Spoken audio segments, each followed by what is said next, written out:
Excellencies, distinguished participants, ladies and gentlemen, good morning. Dr. Sopao Ia, good morning to you. Good morning to, well, good evening to you, Dr. Sopao in California, and to Professor Wingrat, Netipo, and Dr. Tan Min U. So I think we will have this is the first time we will have a connection from the US in our public forum. So before we start, let me invite the Dean, Professor Ek Tang Sapwatana, to provide some welcome remarks, and then we'll go from there. Jan Ek.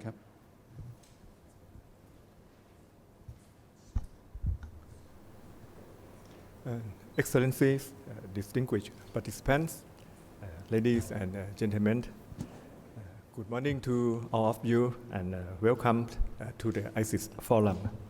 I am pleased to kick off our last ISIS public forum for year 2020, and this has been a difficult pandemic year for all of us.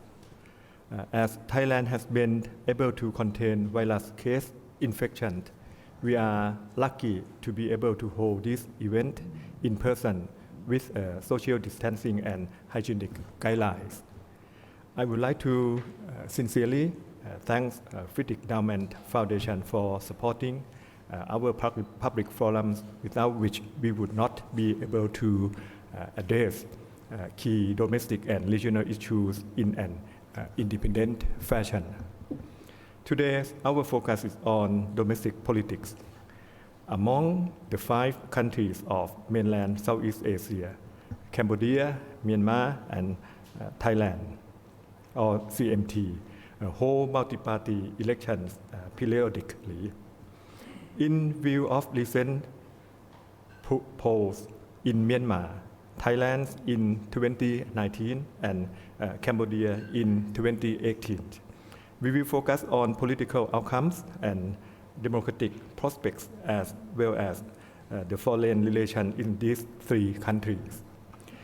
What is the state of democracy in CMT, and where are their economics headed amidst the coronavirus pandemic? What are the dynamics between government and opposition? Where has been the role of civil society, and are some of near-term political prospects as we enter 2021 and beyond? These are some of the questions we will look at this morning. In addition, we will be interested in the intersection between domestic politics and regional relations, and the role of major powers, especially China and the United States and European Union. As the US now has a new incoming administration under President Joe Biden, we will be watching the US-China geopolitical tensions and rivalry carefully. How the new US government engage with Cambodia, Myanmar, and Thailand will be consequential. I'm honored to introduce to you our panel experts, namely Dr. Sopao Ia, who is online with us here, Professor Wingrat Netipo, and Dr. Tan Min U. Their bios are available at the registration desk. Each is a foremost expert in their respective countries. This forum is also being live streamed on Facebook, and its video record will be available thereafter. And thanks to Kun David Foster and his giant tech team for this effort. There is much to think about and be concerned about these 3 countries. I hope you will enjoy the discussion. Many thanks for joining, and please accept my good wishes for the year-end season, and Happy New Year to all of you in advance. Thank you. Thank you very much, Ajahn Ek. I'll just say a little bit about the genesis of this public forum. We have 3 countries, so C, Cambodia, of course, and then M, Myanmar, and T, Thailand.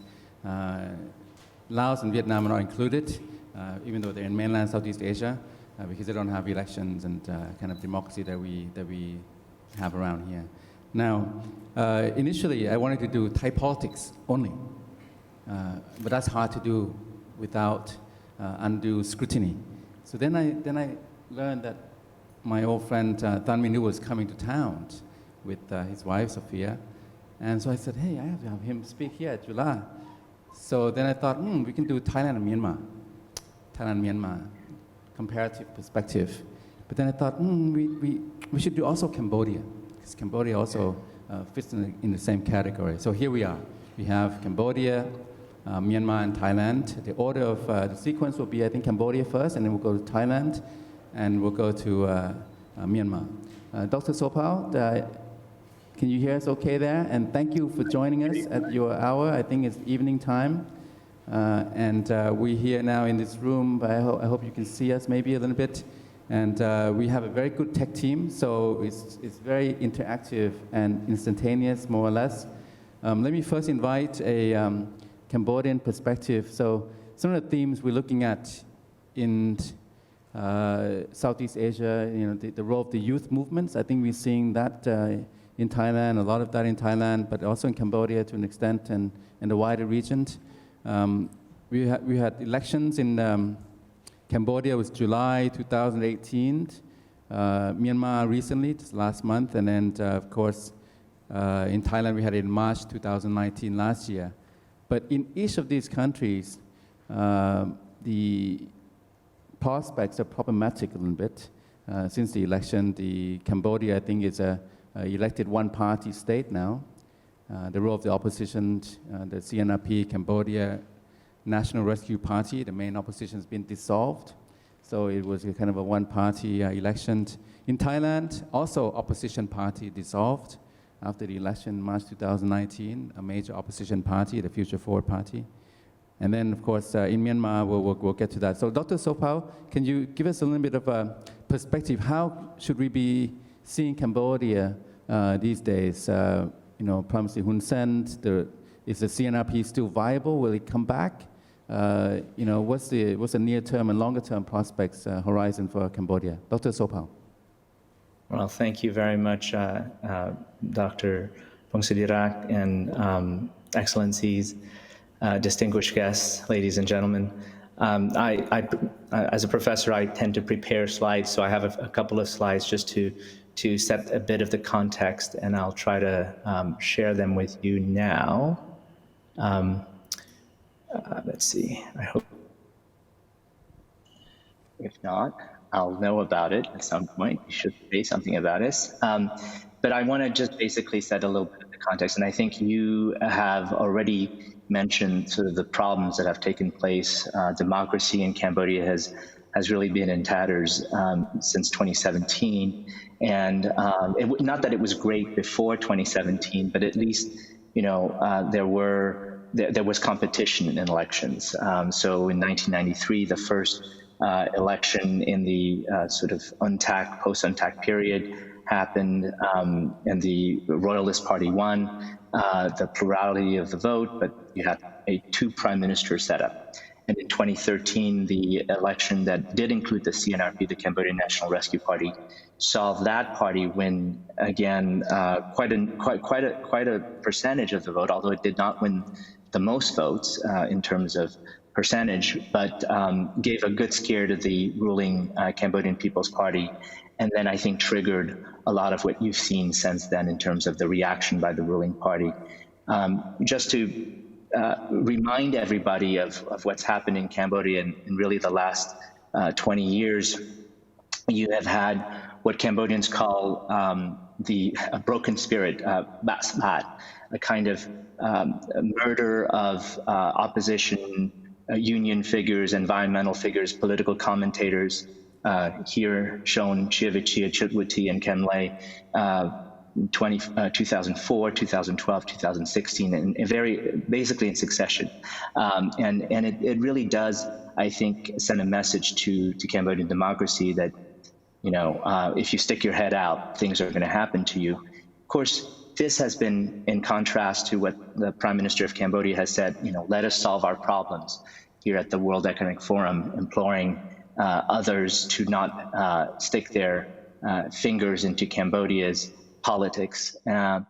You've hinted at the fact that the one of the main opposition leaders, Sam Rainsy, has been essentially exiled. I mean, he can't get home. He got up to Malaysia and Indonesia, and then had to return to France. Meanwhile, the head of the opposition party, the president of the opposition party, Kem Sokha, was jailed for a year, was under house arrest, and then spent another year released, but can't really engage in politics and is still on trial. Meanwhile, one of the VPs of the opposition party also can't get back to Cambodia. In fact, she's trying right now to get a visa to enter Cambodia. After all, she's supposedly on trial for various crimes, and so she wants to attend her own trial. But instead, she's stuck in Rhode Island. She's a U.S. citizen as well as a Cambodian citizen.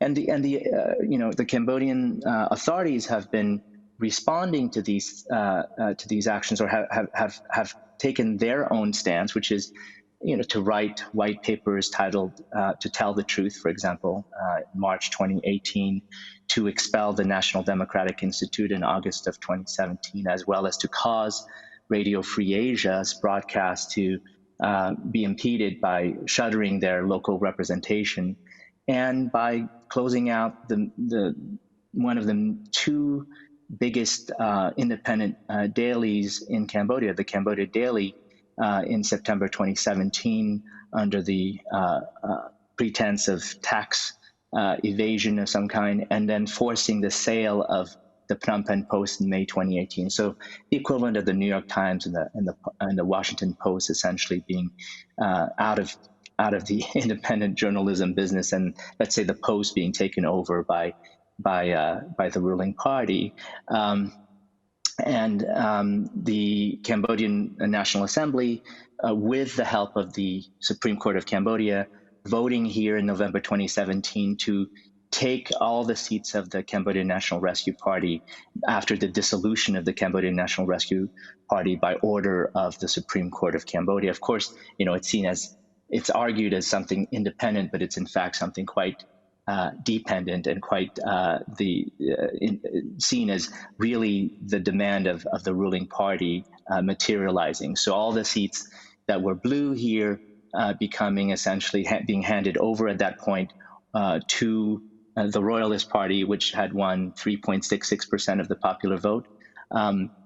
As you know, the elections of 2018 were essentially perfunctory insofar as the main opposition, Cambodian National Rescue Party, was not on the ballot. So the question really is what's going to happen in 2022 during the commune election, and in 2023 during the next general election. That's still a couple of years away. It's hard to predict whether there'll be a change in the current position of the ruling party, but we know that essentially the outcome of an election in 2018 where the main opposition party wasn't on the ballot was that the ruling Cambodian People's Party took all the seats, so 125 parliamentary seats as a result. And in terms of foreign relations, we have, you've hinted that there is certainly this proximity to China in terms of finances, in terms of politics, and we have seen the warning signs. So Daniel Coates, who was the Director of National Intelligence in January 2019, said that in the report to Congress, statement for the record, said Cambodia's slide towards autocracy, which culminated in the Cambodian People's Party's retention of power and complete dominance of the national legislature, opens the way for a constitutional amendment that could lead to a Chinese military presence in the country. And we have certainly seen that in the reporting that has taken place here from the South China Morning Post, where this Darasakor project in Kawkong province by this Chinese firm Union Development Group looks a bit suspicious insofar as it has the longest runway anywhere in Cambodia and a deep water port which could accommodate very large vessels. And so it's caused a lot of suspicion, and the reaction from the current administration at the White House has been to essentially condemn this, to use the global Magnitsky human rights accountability to essentially put on the list Union Development Group and others involved. And I think, this is probably the right approach in terms of calling out certain actions. The European Union, at the same time, has caused 20% of Cambodia's exports to now be suspended from the everything but arms preferential trade agreement. So about €1 billion. And so there's that. There's the GLOMAG actions from the U.S. putting pressure on what appears to be still a blossoming relationship between Prime Minister Hun Sen and Xi Jinping. And I think the narrative that Cambodia wants to undertake has always been very much one that is consistent with Xi Jinping's perspective, because in 2009, while in Mexico, he, in a private meeting that leaked out, said that had a very, I think, important thought that he shared with the world. He didn't think he was sharing it with the world, but it became one that was shared with the world. And he said, there are a few foreigners with full bellies who have nothing better to do than to try to point fingers at our country. China does not export revolution, hunger, poverty, nor does China cause you any headaches. Just what else do you want? And that export revolution is certainly something that Cambodia and the Cambodian government has used to kind of say, these color revolutions is what the West has been trying to do to Cambodia. And so this is the export revolution argument that is consistent, I think, with Xi Jinping thought in terms of saying that, we're victims like you are of this Western cabal that is pushing for a color revolution. Where is Cambodia heading? Certainly not in the place that I'd hoped for. A lot of prisoners currently and people on trial, mass trials happening. So there are young activists, exactly the kind of youth that really are needed for the future of Cambodia, who have been advocating for environmental responsibility and other things, who have ended up in prison. There's currently 121, possibly 130 opposition figures, not necessarily CNRP members, who are in a mass trial. They didn't receive, per se, a subpoena that had their name on it, but they were given this, and so they've shown up in court. And of course, the first thing that happened was, they said it's going to be delayed until January, but it's hanging over them, which is obviously the kind of stuff that happens in Iran, the kind of stuff that happened in the Soviet Union, mass trials, show trials, and trials in absentia. And so we're in a tough spot in Cambodia, I think. Part of the argument can be seen in these white papers that the authorities have written, and one of the preambles of which has a quote by Hun Sen, who says, "Real democracy in Cambodia has not been set back or fallen. Instead, it has been protected and strengthened in accordance with the principle of the rule of law for the great benefit of the people and nation. Only fake democracy has been abolished." I think this was at the apex of his being inspired by President Trump at some point, but the use of this language is quite consistent with that. But I'll end with that, and I know there'll be lots of questions later, but I hope you enjoyed these few words. Thank you. Thank you very much, Dr. Sopao. Let me ask you to broaden this a little bit, if you could. With the new Biden administration, do you think things will be different? Will there be more pressure from the U.S., or can anything else be done to undo or unwind this autocratic rule?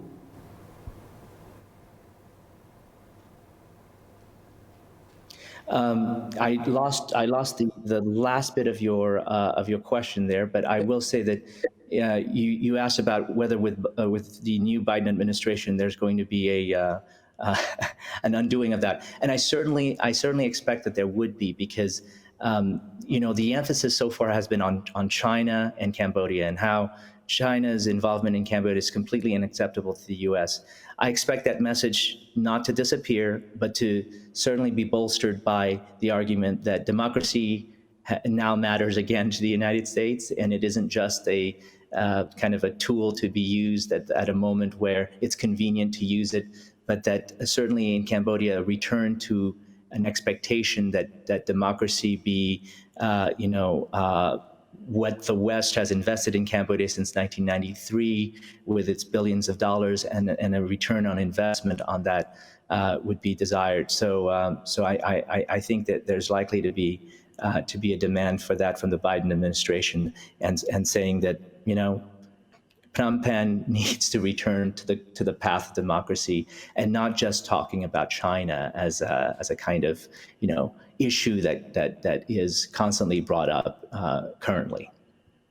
Okay, thank you very much. We'll come back to you, Dr. Sopao. It's a very discouraging and depressing situation that you have depicted. Let me move a little bit to Thailand now. There are similar shades of comparisons to Cambodia. We've had elections, but part of the opposition has been dissolved and regrouped. There's also been a lot of dissent. Unlike Cambodia, Thailand does have dissent in the streets now. We're seeing a big youth movement. Over the last 2 decades, Professor Wingrat, we've gone around in circles of having election in 2001, 2005, and then military coup in 2006, and then the election in 2007, 2011, military coup in 2014, and then now election in 2019. Why are we going in circles, and do you think that this round of dissent by these younger people, younger generation, is any different than before? Yeah, thank you. Thank you very much, Professor Thitinan. That's what I was thinking the whole time listening to Cambodian politics. Very depressing and relate a lot to Thailand. Thank you once again for inviting me, and good morning for everyone. It's good to be here. I have been a big fan of ISIS Forum, and now I'm here. I'm so excited, and thank you for this opportunity. I have been observing the provincial politics, so my views probably would go further than Bangkok, outside Bangkok. And I have been observing the linkage between politicians and voters at the local level, grassroots level. But that's my strength, my expertise that I would like to share here.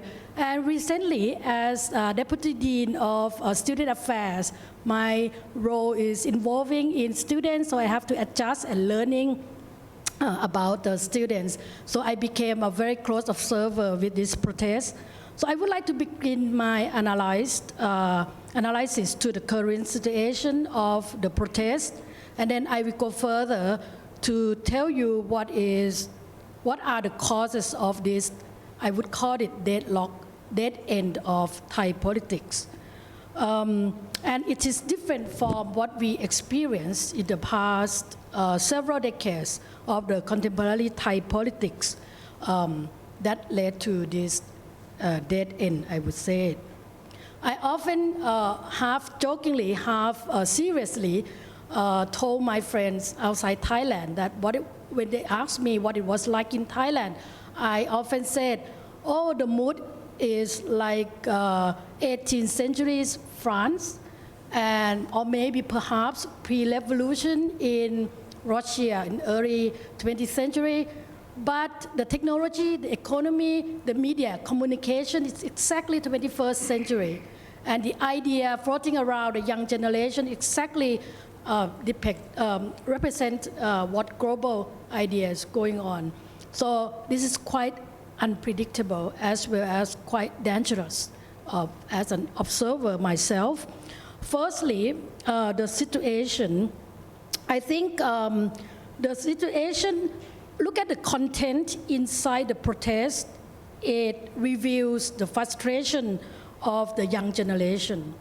So in two folds, I would like to analyze in two folds. First, the frustration of authoritarian regime. Authoritarianism, not only in the regime, but also in everyday life, especially in the education system, particularly imposed since 2014 after the latest coup. It came in the form of uniform, haircut, the way they have to cite what their duties are, and they have to write essays on a lot of things related to state ideology. And that kind of thing, for the students, they consider it as very oppressive society. Once you walk into Thai school, you could really feel the oppression inside the education. Further than that, not only the everyday life, one, they had a chance to vote. Early last year, their votes were dismissed in the form of party dissolution, in the form of banning a lot of politicians, especially opposition leaders.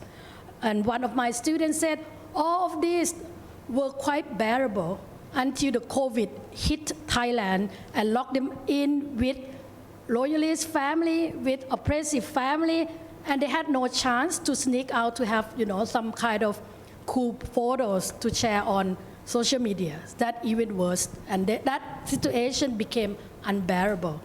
So this is quite striking for me that they said they could bear with it, And the second frustration is that these kids, this student, the age of 14 to 22, who are leaders, obviously the participants were, a lot of them are 24 to 35, according to the immediate survey at the spot, like put a sticker that how old you are, and then most of the majority, like more than half of them are those who just start working, but the leaders are all 14 to 20. And what are they sharing in this generation? I think they share frustration of having no relation with the monarchy. 5 years is long enough for them, and the monarchy is the most important institution of Thai politics and society. But they have no relation. It was like imposing a different religion, an irrelevant religion, in the minds of totally different believers, although they don't know what they're believing.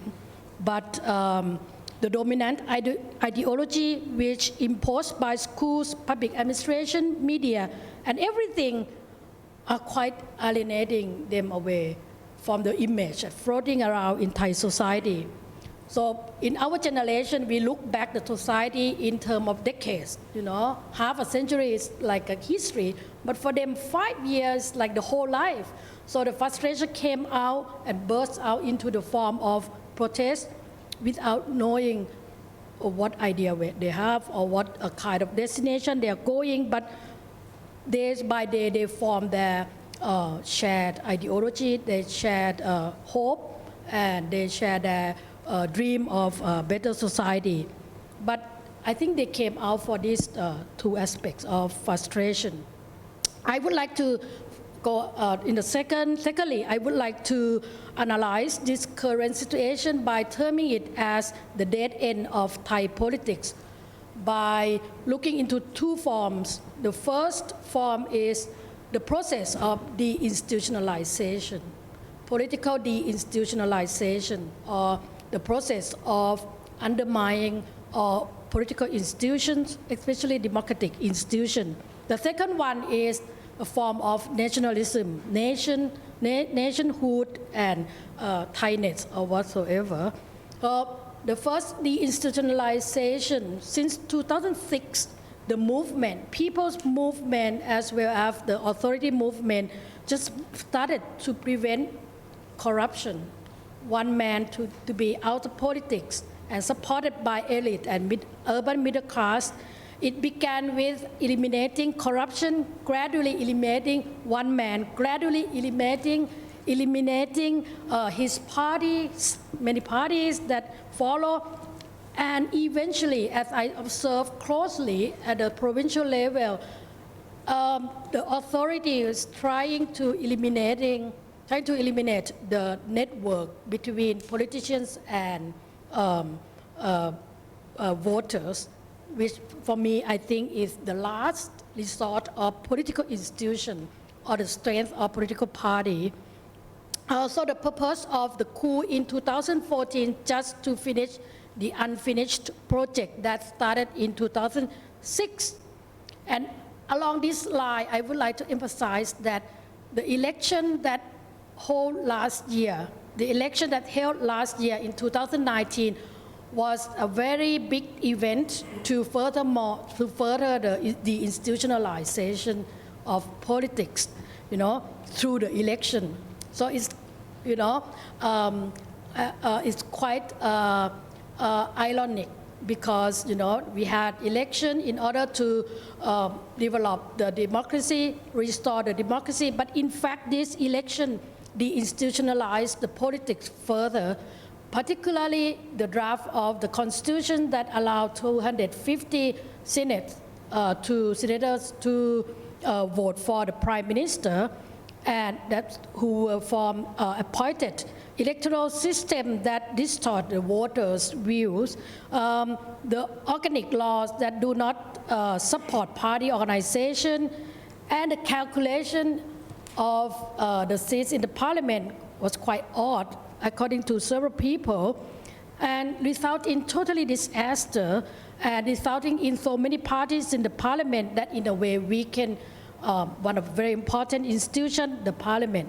And we were hoping that the independent organizations such as Election Commission, Constitutional Court to act as independent organization, but actually it's really lost trust from people. And I think I could see that the junta government, that they occupy Thai politics for 5 years, tried to do their best at the grassroots level to cut loose the linkage between especially Pheu Thai party or former opposition party with voters in northern Thailand and northeastern Thailand. And I think this is the one important dimension that sadly is the last resort, and it was weakening by co-optation as well as hijack the network and co-optation, as you see right before the election. Like I witnessed a lot of former MPs try their best to connect with people, like visiting village every day, attending funerals, attending the weddings party, and at the end they offer or they force something that Pheu Thai MP couldn't say no, by the Palang Pracharat, the junta supported party, to force them to join or to invite them to join to encourage or whatever the way, but yeah, with their linkage they had before. So you can't really have healthy political regimes with these fallen institutions. And I think we are facing the dead end because we have no functional institutions. On 18 November, when the parliament rejected against the proposal to amend the constitution, that's the last hope for me, and a lot of my colleagues were hoping that at least parliament, although not really full democratic, could be a venue for negotiating or to ease the crisis. And the second, I would like to think this dead end is caused by, I used a very extreme word, but it's likely to be that way, the collapse of the Thai national ideology, which has the monarchy of the top of this ideology, very important. And on the footnote, I would like to say that partly this young generation's protest is like a way to come out to seek new nationalism, new national ideology. And I don't think they are, I think they have a direction to go, but still, on a way of kind of contesting. And as you witness, sometimes, they brought to a very further away or shift away from the main ideology or from what they are forming and then fall apart or whatever. As we witness, like would I to footnote a little bit more further that part of them, went to socialism, communism. This is how, a lack of national ideology would lead young generation to. That's to be worrisome for a lot of people, or to be, looking forward to with a few people, but quite radical.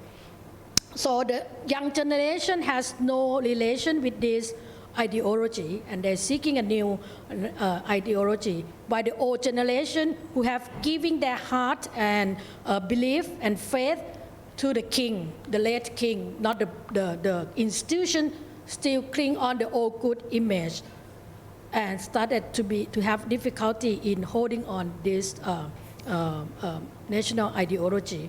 So the current deadlock of the failure of institutions that I said before has close relation with this failure of the national ideology.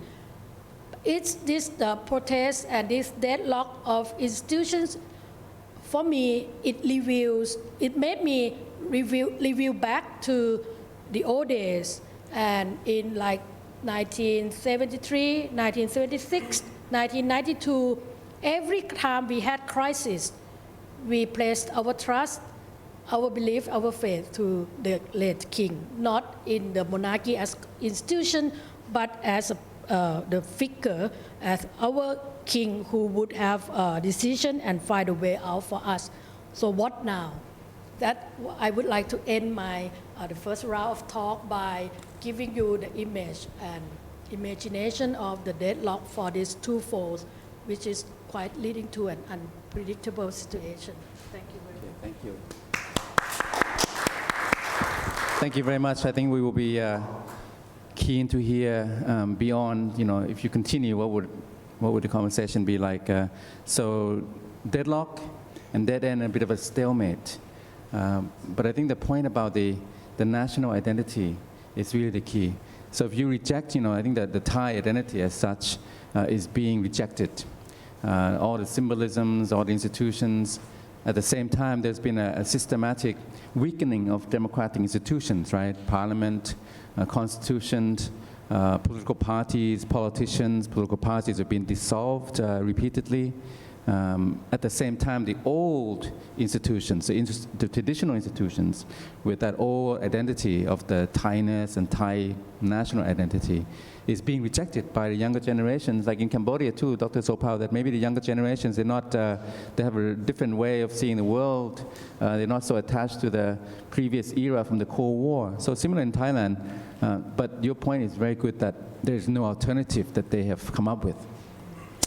That's why sometimes they go astray, they talk about socialism, communism, and I think also the younger generations, maybe they're learning by doing, they're exploring. So if you don't take the traditional Thai national identity, then what identity do you take? And it's almost like a new identity formation that we are going through. So thank you very much, and we'll be very eager to hear from you beyond your last remarks about the deadlock and the dead end. Now I come to Myanmar, Dr. Tan Miru. His latest book is outside, available for sale, Hidden History of Burma. He's got some previous books as well, including the one I like the most. I haven't finished this one yet, but the River of Lost Footsteps, I like that a lot. And of course, Tan, this is a very familiar neighborhood. You have a home in Bangkok. You were with Aung Tak in Cambodia in 1993. Myanmar just had elections last month, and it's very depressing for me to say that Myanmar is ahead of Thailand. The constitution, 25% quota military. Thai constitution, 33% quota. And Myanmar has had regular elections. I mean, whatever the performance of the government, they had election 5 years ago, they had election again, and they will have election in 5 years. And this is the same way since 1993 for Cambodia. In Thailand, we have to wait for elections, and it can be a long wait, and it seems like the timing depends, it's up to the authorities. But with the most recent elections, Thant, please give us a bit of a outlook on the current challenges, the daunting path ahead, and NLD won big again. Did that surprise you? And what are some of the missing gaps here, maybe in the Shan State, Rakhine, and so on? Please, the floor is yours. Thank you very much, and really a pleasure to be here in Bangkok. I think this is the first sort of live talk that I've done in almost a year. I've been in Yangon most of the time since the pandemic began in March. I'll assure all of you I didn't walk across the border from Tachi Lake to Mae Sai. I flew in and went through quarantine. As Kun Thitinan said as well, it's very interesting to hear what's happened in Cambodia. I lived there in 1992, 1993. Working for UNTAC actually was my very first job, and I worked also as a polling officer in the elections at that time. I was 26 then, so I'm not sure I was doing the right thing, but at least I had that experience. And that was a time, 1992, 1993, when I wasn't actually allowed to go back to Myanmar. In 88, we had had the uprising. I had sided with the dissidents and the students, many of whom came to Thailand or to the Thai border. And I wasn't allowed to go back until 1996, and even then in quite strictly controlled conditions in terms of who I could see. And when we moved here, my wife and I, to Bangkok in 2008, 2009, I started going back to Myanmar more regularly. And as you'll remember, that was a time of sort of the dark days of the Myanmar military dictatorship. There had been the uprising in 2007 led by Buddhist monks that had been put down. We had Cyclone Nargis, which killed 140,000 people in one night, and aid to the survivors was very difficult to organize in the aftermath. And if you had said to me in 2010, would we have 3 elections, at least 2 of which would be relatively free and fair, and would we see in 10 years Aung San Suu Kyi as the leader of the country winning a second landslide election, I would have been more than extremely skeptical. I was one of the very few people at that time in 2010 who thought that maybe there would be some change around the corner, that maybe this new constitution, which is not a democratic constitution, a hybrid constitution where the military still holds quite a lot of power and authority, that it would still lead to some kind of change. And many people didn't think that that would happen at all. But it would have been beyond my wildest dreams to see the kind of situation we have now. So I think if we look at things from the prism of a quarter-century-long ambition by many people in Myanmar for some kind of progress towards democracy, that story hasn't been too bad so far. And what we've seen now with the second election is lots of technical problems perhaps, but still a relatively, especially by regional standards, relatively free and fair election. It wasn't as free and fair as it could have been because of a number of different factors. For example, at least 1 million people, perhaps a couple of million people were disenfranchised because voting was cancelled in many constituencies that were close to or in areas of armed conflict. We have the Rohingya refugees in Bangladesh who have not been allowed to vote in any election since the beginning of the decade. We see many migrant workers in Thailand who, of course, cannot vote in these elections. We've seen, because of the pandemic, a lot of restrictions on what could have happened in terms of the election campaign itself, which really privileged the incumbent party.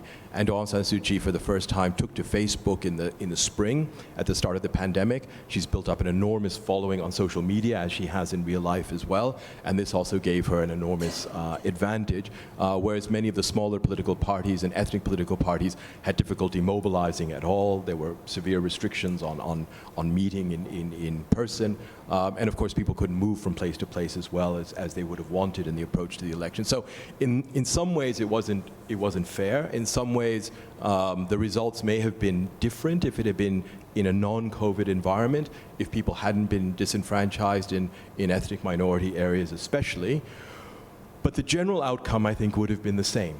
And if, to the extent that I think it's the majority of people who genuinely wanted Aung San Suu Kyi to lead the country for another 5 years, that is the outcome. And in that way, the election results reflect the will of the majority of people.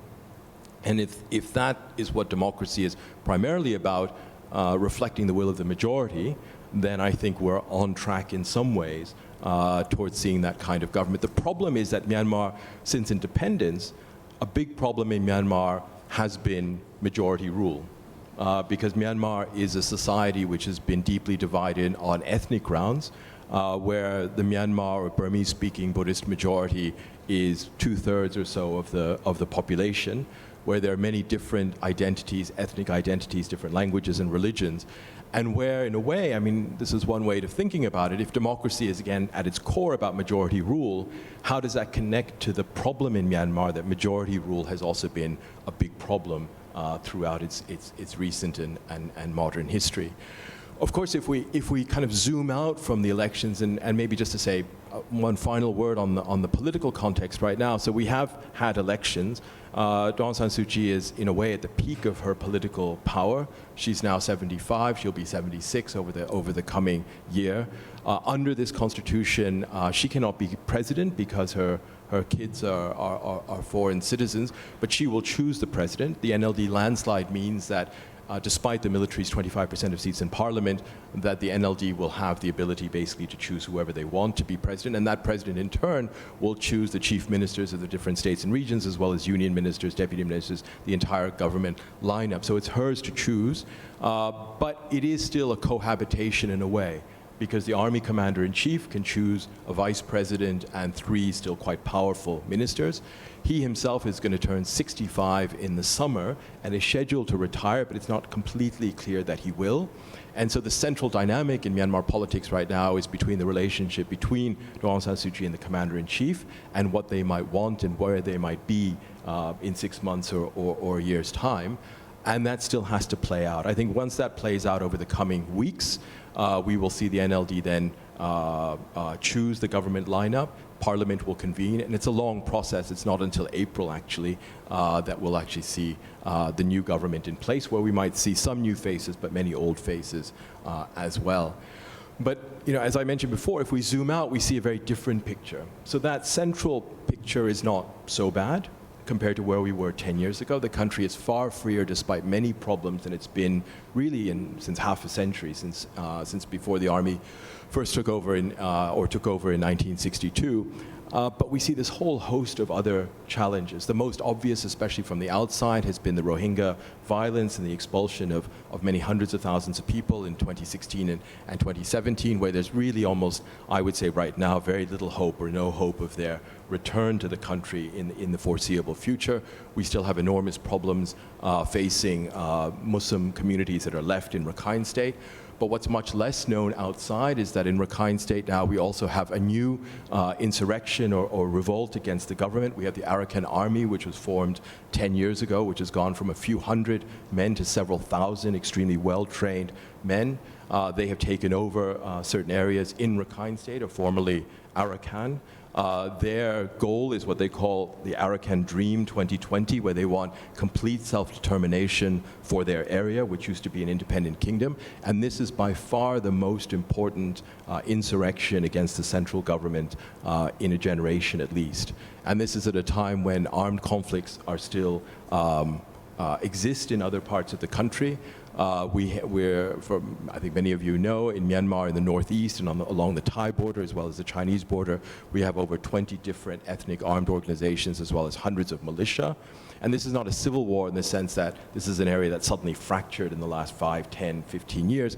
This is an area that's never been controlled by any central government. This is a frontier area primarily between China and Myanmar, where the peoples in these areas, again, have never come under central authority, have different identities, different languages, different religions to some extent as well, which has always been this gray area between Myanmar and China, and which has also become the home over the past many decades of multi-billion-dollar illicit economies, like the production of methamphetamines, which the UNODC estimates is worth being over $70 billion a year.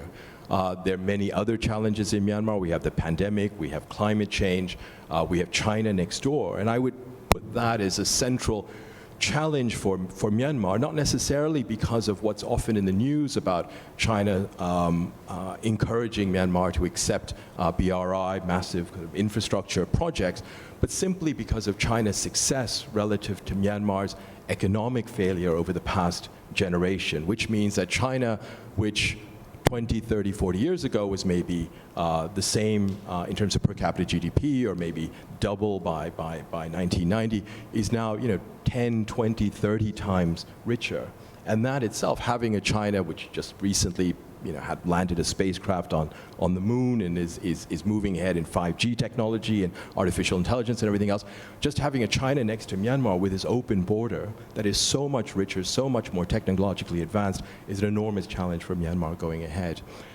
Maybe one final set of points to think about in terms of the challenges is the political economy of the country. And I think if we think about the future of democracy, perhaps in Cambodia and in Thailand as well, we really have to think about the political economy of the country. Who owns Myanmar? Who is making money in Myanmar? For what reasons? How will these things change, or how are these things changing in some way? Many people think of the story of Myanmar as a story of dictatorship and then the struggle for democracy and Aung San Suu Kyi and the NLD and everything else. But a different story, which I think is actually a much more, in some ways, the story that has affected the lives of many more people in a much more direct way, is this political economy story. Myanmar was under the British until 1948. It was a very exploitative economy under the colonial regime.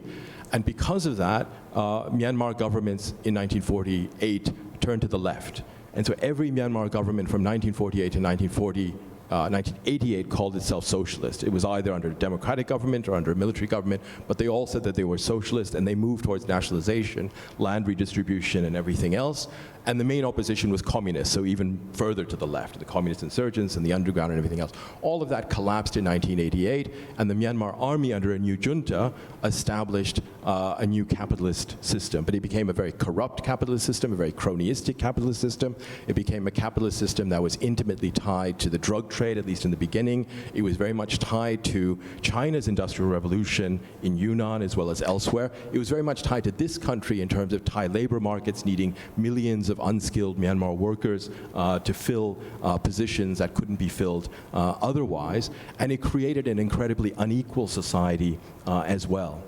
Right now, and I'll end here because I know we want to have time for questions and things, I think Myanmar is at this real inflection point because Aung San Suu Kyi, in a way, has power. The army does have power. The army still has a lot of authority, as I mentioned, but she has this incredible popular mandate right now. And she won not only in Burmese-speaking Buddhist areas, but she won in many ethnic minority areas as well, in a very definitive way. She can appoint who she wants. Even though the military has certain cabinet positions, she controls what is about a $25 billion budget. She controls health, education, economic policy, foreign investment, all of these other things, the judicial system as well. And with COVID crisis, we've had the lockdown, the whole world has faced enormous economic problems. Myanmar has faced extremely severe, almost catastrophic economic problems because of the pandemic. The three big drivers of the Myanmar economy over the past 5-10 years has been the expansion of trade with China, and especially the export of primary commodities to Chinese markets, has been the growth of a garment sector industry, which now employs about 1.5 million people, mostly for export to Europe, and then remittance economy from Thailand especially, which is worth $3 to $4 billion a year. That's not counting the illicit economies as well. These have been the drivers. All of those have been hit incredibly hard by the pandemic. A recent study that was done suggested that poverty in Myanmar, so people making below $1.9 a day, has risen from 16% of the population in January to 63% of the population in October. It's an enormous knock. But the question is, how will Myanmar come out of this pandemic? Will it go back to the same old industries? Can it change? And I think the real challenge for Myanmar is not so much going back to the way it was before, simply relying on cheap labor coming to Thailand, simply relying on agricultural exports to China, but can it really power development in a new direction in a much more dynamic way? Because it cannot afford not to. A Myanmar that remains, even if poverty goes down, a Myanmar that remains underdeveloped, that is simply exporting cheap labor and primary commodities, will fall further and further behind China. It will fall further and further behind many other countries in the region. And that, I think, will undermine any prospects for democracy being sustainable. It will create a more unequal society, an increasingly unequal society. It will not be a society that has the tens of billions of dollars necessary to confront climate change, for example, as well as future pandemics or other challenges. Whereas the right kind of development model, the right kind of not just inclusive development, but really dynamic development, if done correctly and linked to a project of a new national identity and a project of thinking about what the vision of the country can be in 10, 20 years' time, I think that is a thing that has the potential of uniting people across different ethnic groups as well. And so I think that is the conversation that's been missing, and hopefully we can have that conversation over the coming year. So let me end with that. Thank you, Tan. Let me pick up on a couple of themes that came out of your remarks. First, do you think that this civil-military compromise essentially will hold in the longer term? I mean, and then, in the longer term, beyond Aung San Suu Kyi, who is she preparing, or what's the new generation going to be like in leadership? And then the insurrection you mentioned, this is we have insurrection in all three countries, but in different ways. But in Myanmar, more ethnic based. Has that become intractable now a little bit? Yeah, I guess the first thing is, this political stage that the army set up, this hybrid model of the army having seats in parliament and everything else, this is not something that they came up with all of a sudden in 2010. This is something that the army had been carefully crafting and developing as an idea since the early 1990s. This is what they wanted in the early 1990s. In the mid-1990s, it was actually the Americans, Madeleine Albright and others, who said, this is unacceptable, it's not real democracy. That also convinced Aung San Suu Kyi and others to resist that. So this is a stage that was carefully set by the army. But in the early 90s, some of the ex-generals who were in power went beyond that script, right? They liberalized, they freed up the media, they released political prisoners, and all of that convinced both people inside and outside that maybe this is actually a first step towards real democracy, real liberal democracy in some way. But I think changing the constitution, we're still far from it. This is what the NLD hopes for, and this is what Aung San Suu Kyi hopes for.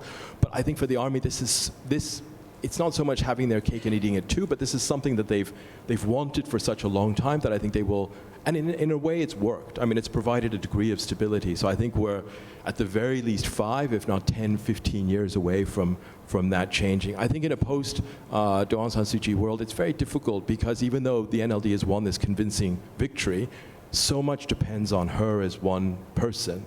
And it's very hard to see, if you look at the history of Myanmar politics, there not being a much more fractured political landscape after her, where you could imagine a landscape where this constitution holds, where there's maybe 50 or 100 political figures who are equal, but of much less weight and political weight and capital than Aung San Suu Kyi, with the army still being, if not a dominant, then a key institution on the side. I think that's kind of a default setup, but again, it depends a lot on where the political economy goes, and it depends a lot on where the ethnic conflict and issues of ethnicity go.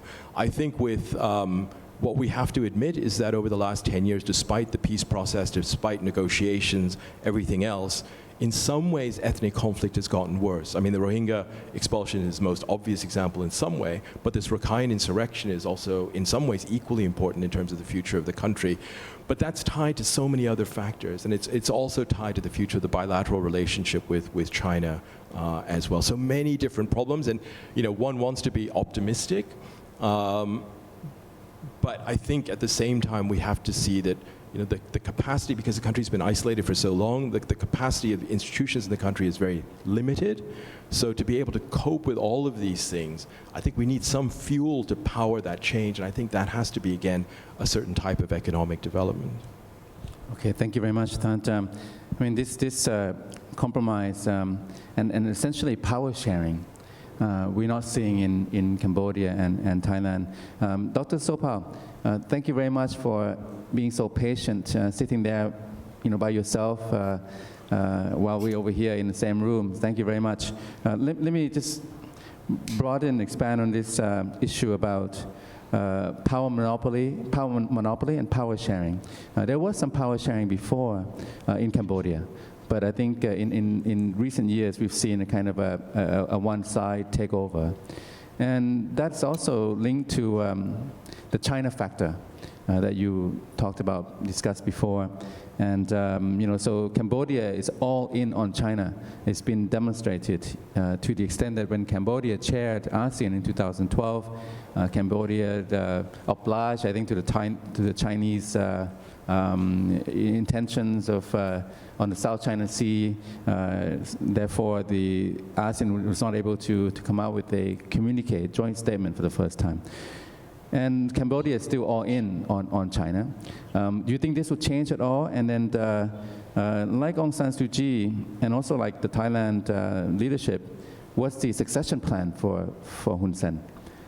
Who's going to come up? His son, the dynastic rule? Dr. Sopal. Right. Well, on that second part of your question, actually, there's speculation, or there was a statement made recently by Hun Sen that Onporn Moniroth, the Minister of Economy and Finance, might be in the running for replacement as future Prime Minister. Perhaps a Goh Chok Tong model where you put in somebody who isn't your son for a number of years, and then your son can become prime minister after that. I'm not sure that that's, it was floated as a trial balloon. It's a possibility. Of course, that assumes continued rule by the Cambodian People's Party, that there would not be any compromise with the opposition. As to your first question with respect to China, I think it's if there were a change in government, if there were a change in who rules Cambodia, there would certainly be a difference in posture with respect to China.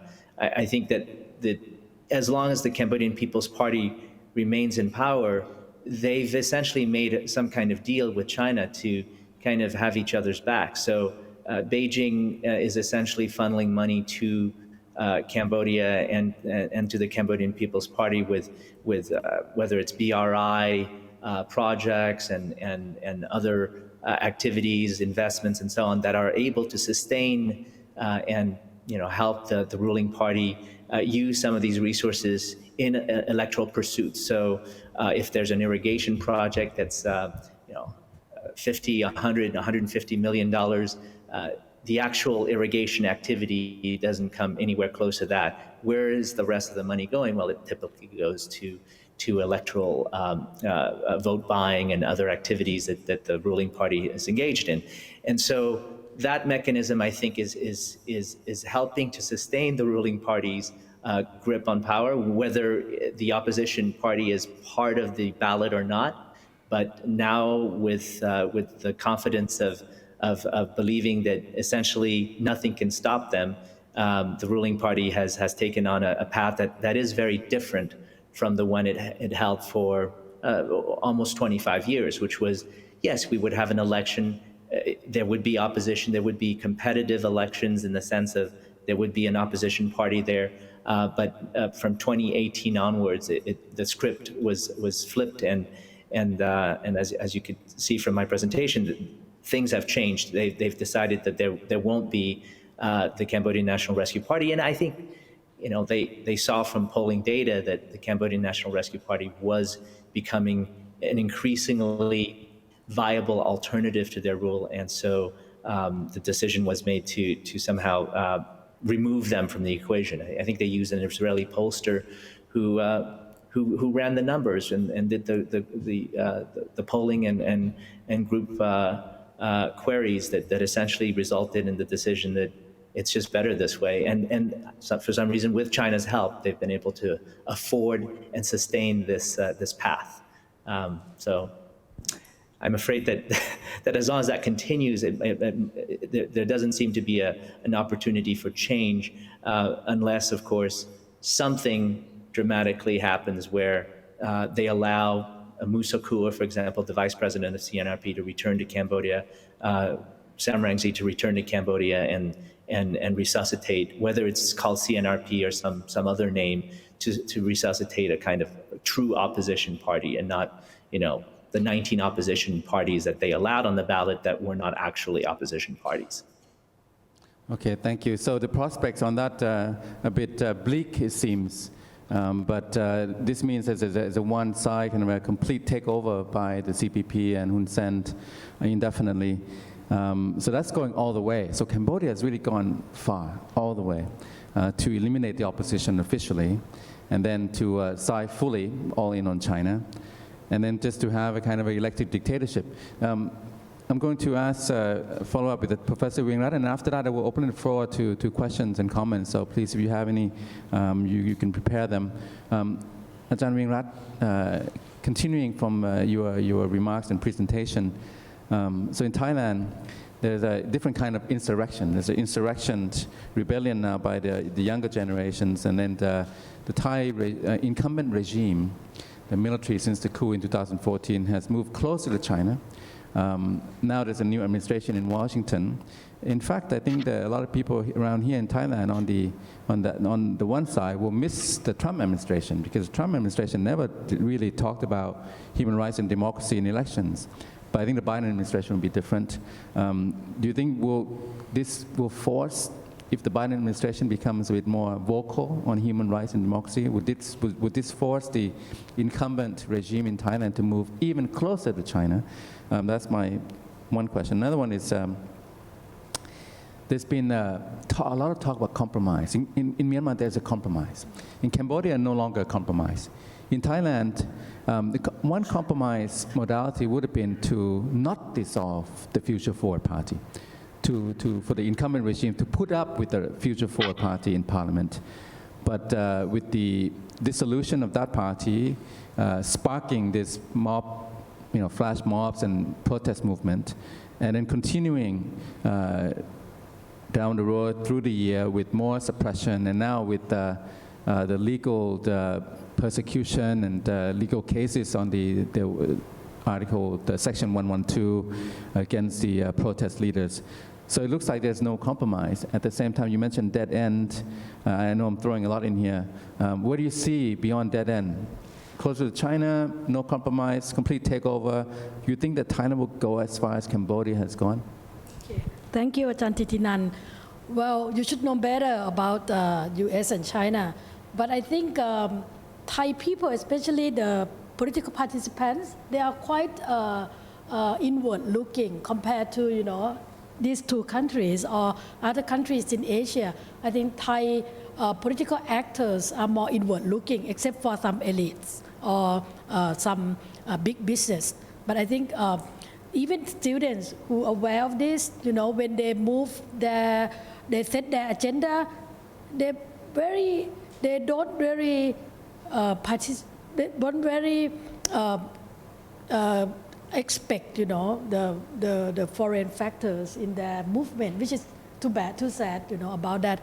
But yeah, I think we're gonna see some move for pressure from the US as well as moving closer to China.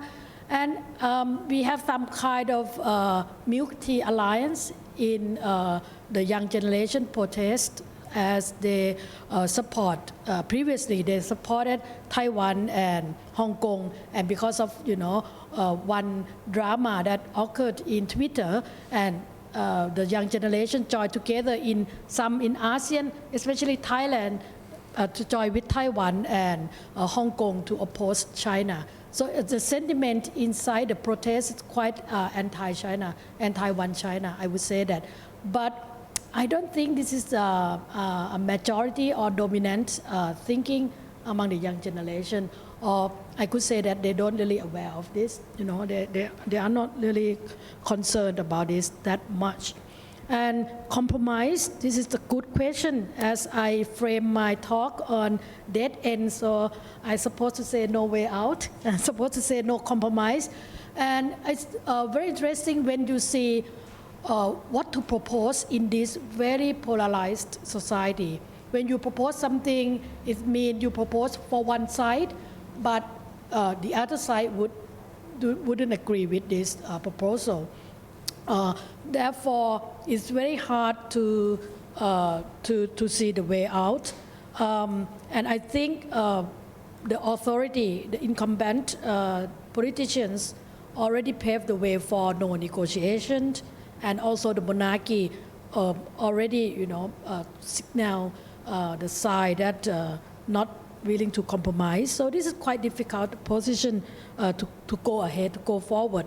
But I think come back to see the institutional aspect, and what has left from democratization period, what have left from decentralization period.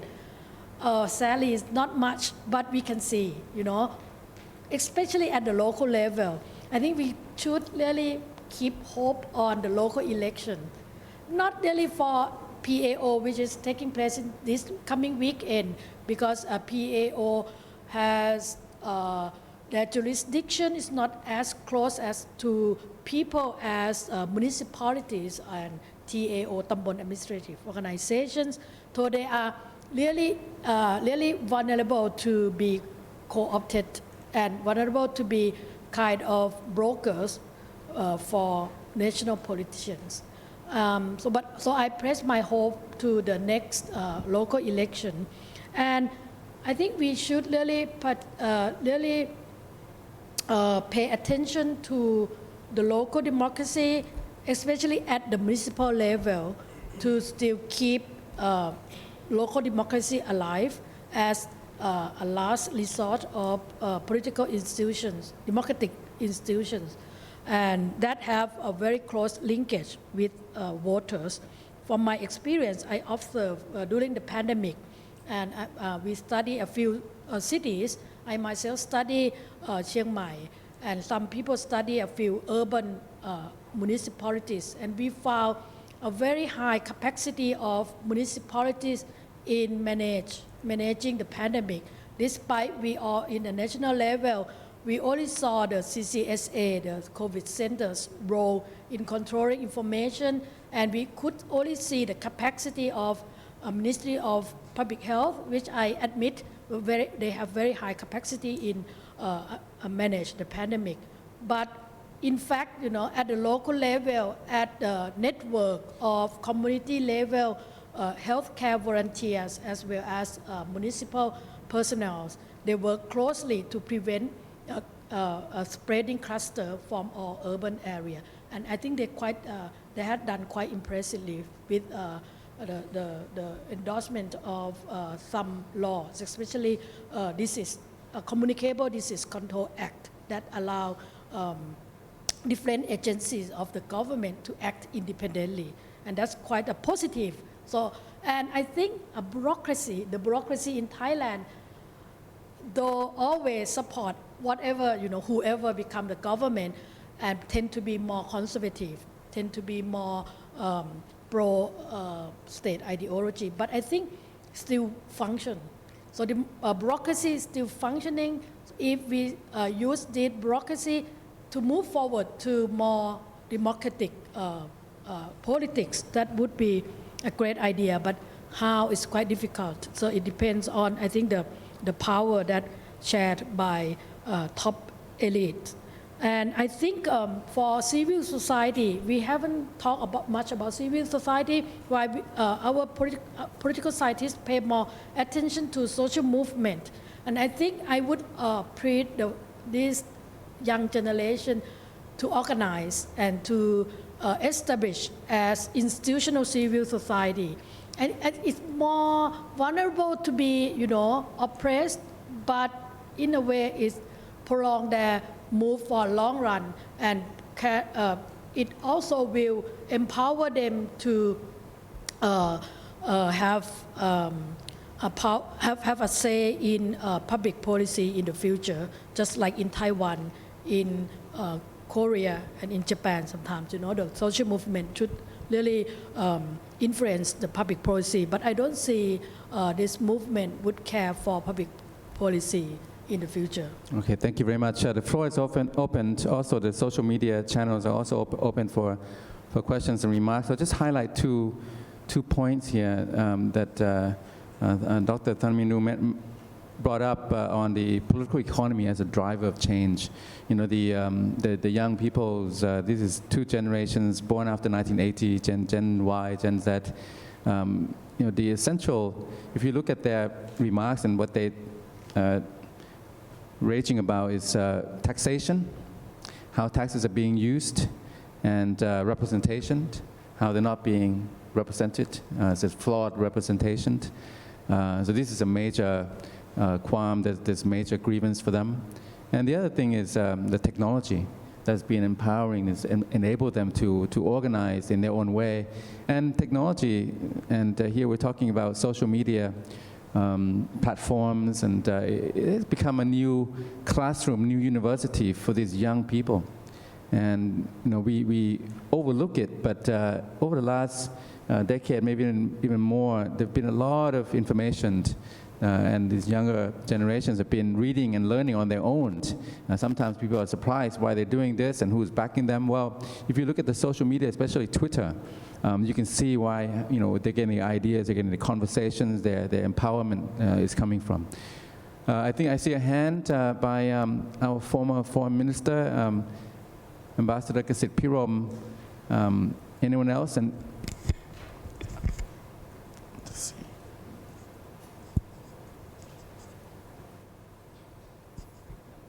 ขอบคุณฮะ Thank you very much to all the panelists and for this invitation from ISIS.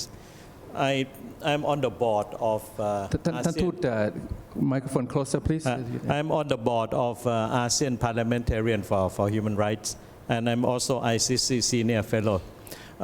I have one question each to the three panelists. The first one on Cambodia. Since Hun Sen is already in the Chinese camp, and now with Joe Biden and the U.S. administration, could there be a more concerted effort to be led by the United States and together with, I think, Japan, South Korea in particular, or Australia to a certain extent, to exert more pressure on Hun Sen to return democracy to Cambodia? That's the first question. Second one on Myanmar, with the overwhelming victory of Aung San Suu Kyi, would that give her the strength to challenge the military establishment and push further on the national reconciliation and I think the nation-state building, inclusive of the, I think, legacy, the citizenship for the Rohingyas? And third, on Thailand, I think the military establishment of Thailand is happy with the present constitution. They want to continue to be in politics. So the fight is not only for the young generation to ask for more democracy, but I think it's for the whole of the Thai society to get rid of the military from politics. I think that's the crux of the matter. Thank you. Okay, a question for each speaker. Dr. Sopal, the new incoming Biden administration, what kind of differences we will see from Washington? Right, and it's great to see you again, Excellency. It's been such a long time since we had dinner. I think that in terms of the hope that folks have about the Biden administration and creating a more concerted approach, more, say, multilateral as opposed to unilateral approach, are warranted. I mean, I think President-elect Biden does see action involving other countries as an important, as representing more of the approach that his administration would take, and certainly move away from the sort of Trump approach of, demanding that things go America first in America's way. And there's likely to be, I think, more perhaps finessing of partners and corralling of partners in that sense. So Japan has a lot of influence in Cambodia. Japan is seen certainly in I see as Singapore's surveys each year as really the only the one power that does seem to be trustworthy, that doesn't have the baggage of China nor of the U.S. Certainly under Trump. And so the hope would be to certainly use Japan in that way. Oddly enough, the places that have that see China as most dangerous or sort of as antithesis to their principles, whether it's Taiwan or Hong Kong, seem to be afraid that Biden might be a little too soft on China, and so I certainly hope that's not going to be the case, because that would be the opposite. That would be to essentially placate and allow perhaps more of what China wants to do in Cambodia to happen. The odd thing is under Trump, it's been really consistent in terms of, the messaging has been that China's involvement in Cambodia needs to stop, and that has not been let go of. And I hope that with Biden, it won't just be that; it'll be with the support of Japan and with the support of ASEAN and other members in turning a different outcome for Cambodia, along with, of course, a messaging that has some credibility when it comes to democracy, which is that democracy promotion isn't simply isn't going to get lip service, but will be an actual thing that America returns to with credibility and gusto. Thank you, Dr. Sopal. I think this question about Biden is cuts across the region. I think we're wondering what the Biden administration will be like across Southeast Asia. Would it be more like Obama, or would it be a rejection of Trump, or would be its own kind of Biden administration combining both. On Myanmar, Tan, in addition to the question from the former Foreign Minister, there's also a question from social media, from Facebook, and this is something, is very common, but it needs to be addressed. Why has Aung San Suu Kyi been silent on the Rohingya issue?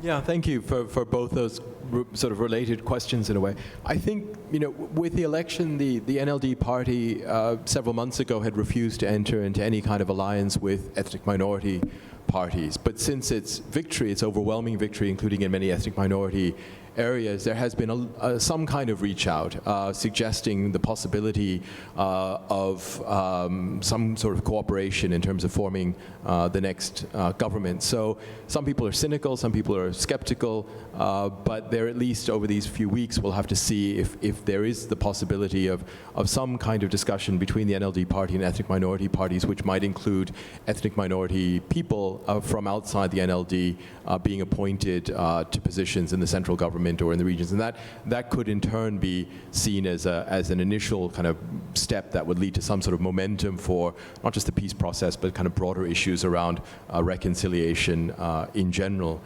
But at a broader level, I would have to say that between the army and the NLD, I don't think there's actually that much difference on key issues around national identity.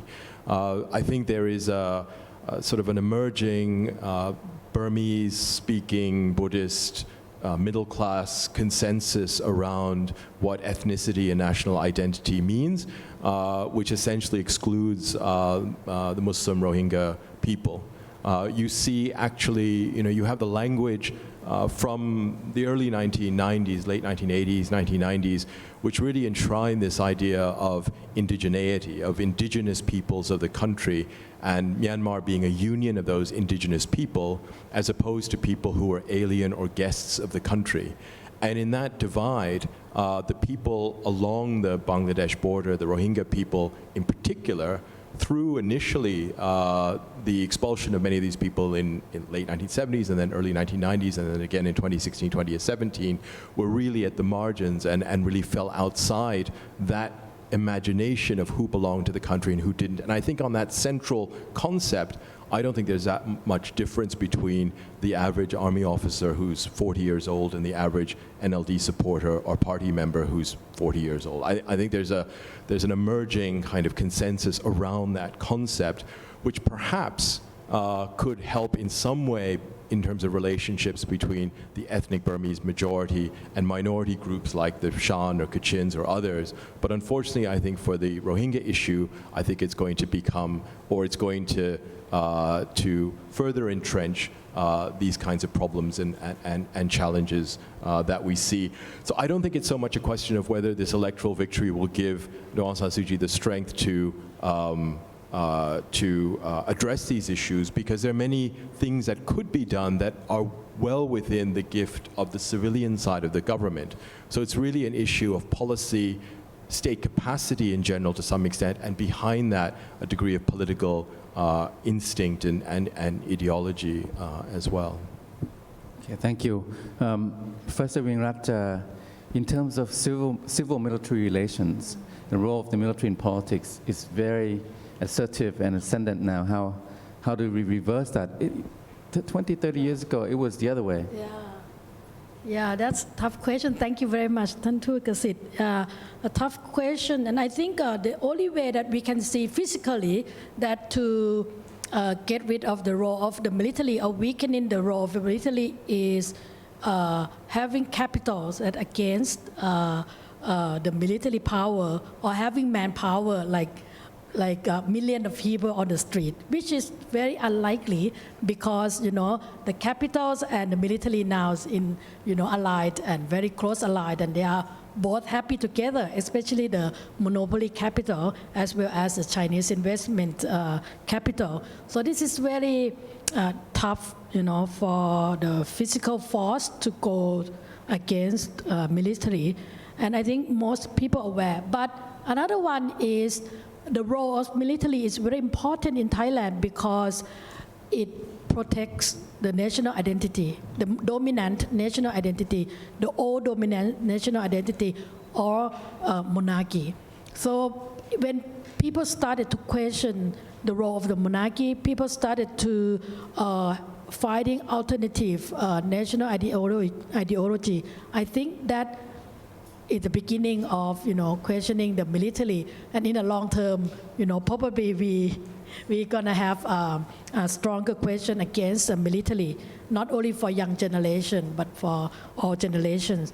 But still, as an institutionalist and political scientist, I still think we have to build political institutions to strengthen the democratic institutions. When the democratic institutions function well, we do not need military in the politics, meaning we have a strong executive, strong parliament, or even independent agencies.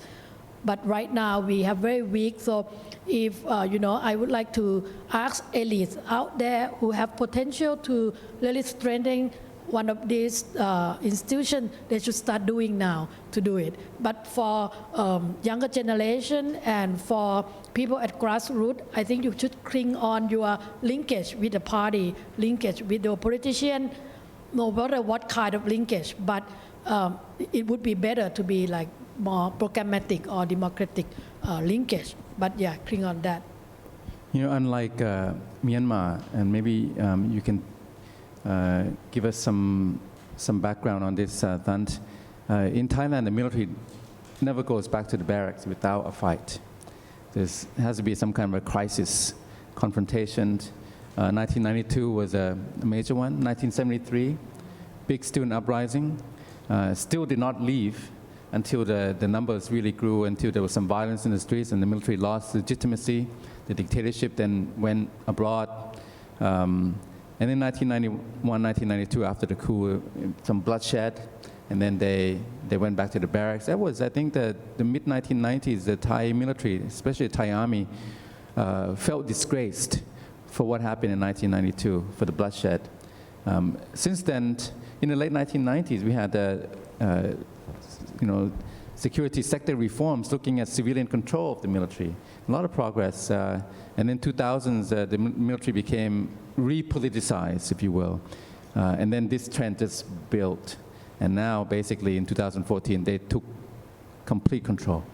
And there's no doubt. And then in order to secure and ensure their control, they write a new constitution, more or less.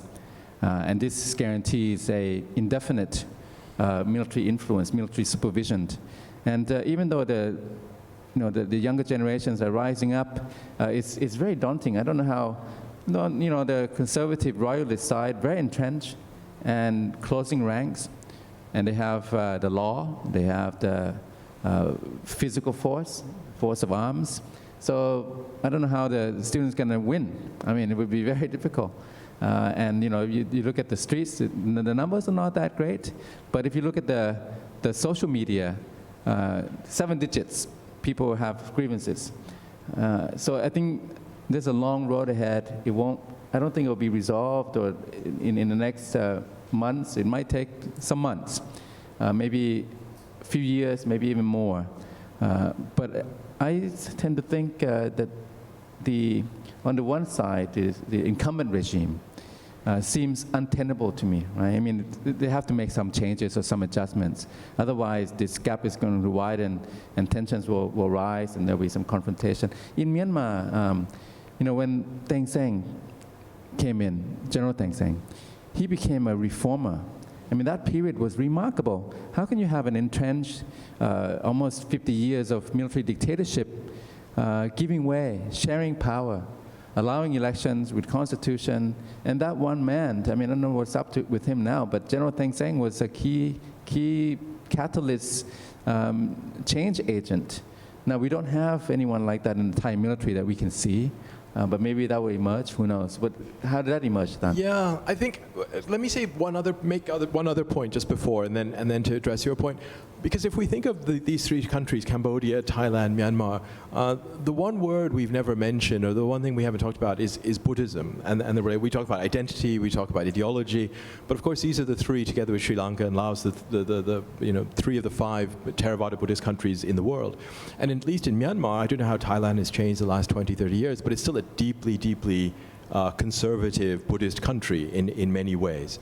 And in the same way that I don't think we could analyze or talk about medieval Europe without thinking about the church and Christianity, we can't really talk about Myanmar without thinking of Buddhism, which is such an influence on the way people think about their own lives, what they want, their future life and everything else, and the role of the Sangha and Buddhist monks as well. I just throw that out as an issue that we don't talk about generally, and is certainly not part of Western kind of discourse about these countries often. But I think in the Burma case or the Myanmar case is an enormous influence in terms of how people think. And it's even an enormous influence, I think, in terms of how military people and generals think. I mean, it's not just an ideology that's out there, it's something people really believe.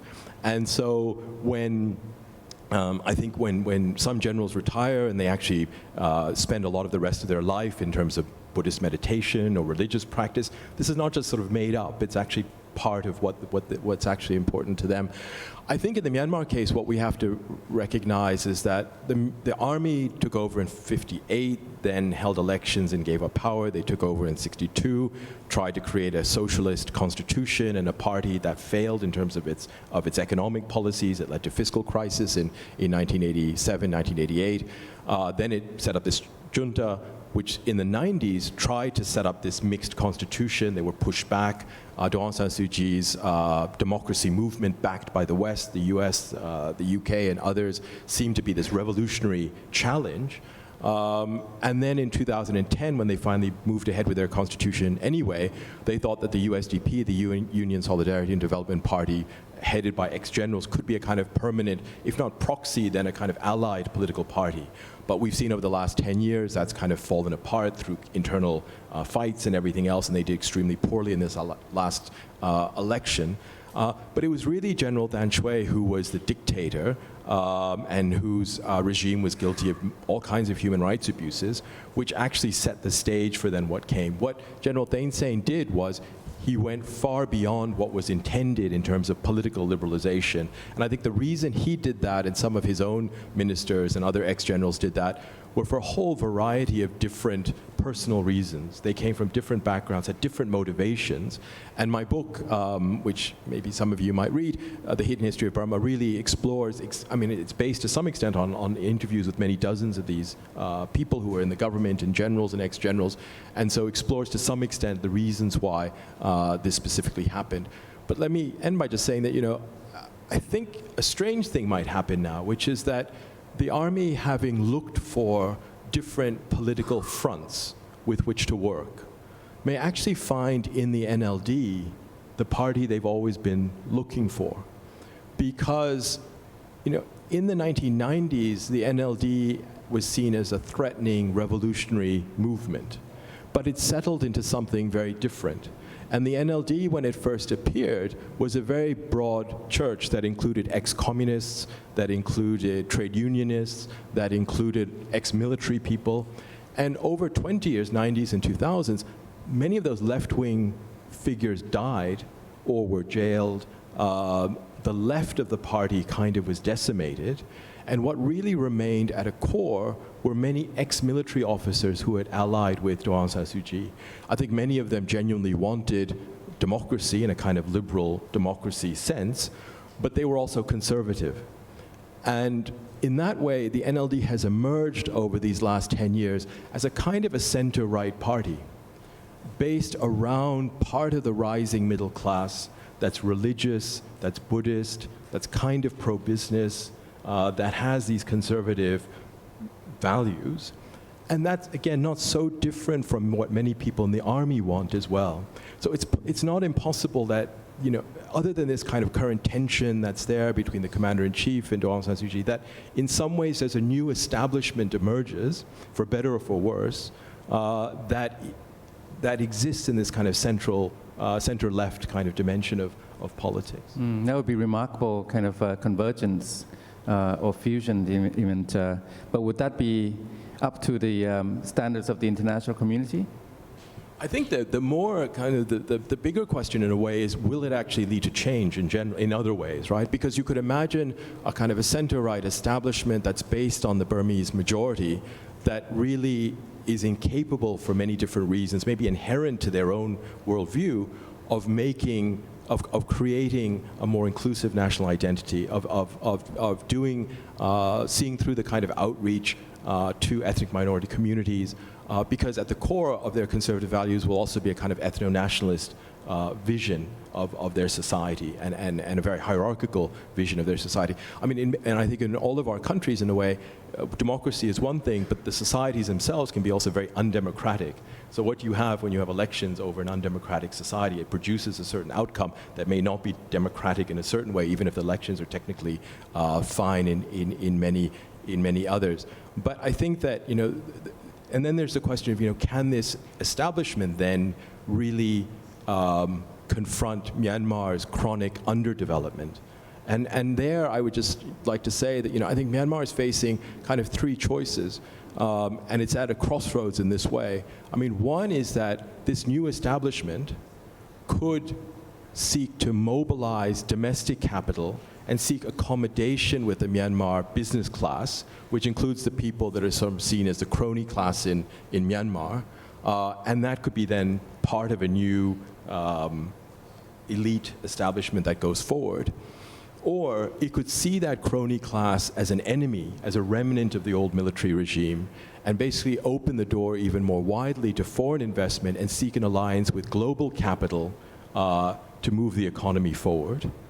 Or it could seek an alliance with Chinese capital, where there's a lot of money and opportunities that could emerge very quickly. Or it could be a mix of these three things. And I think where it finds itself in that mix is actually going to say a lot about how the country changes over the coming 5 to 10 years. Thank you, Thant. You know, one thing that we're not seeing in Cambodia and Thailand is kind of a enlightened self-interest. So when the incumbent regime, the Tatmadaw, the military, the SPDC had full power, right?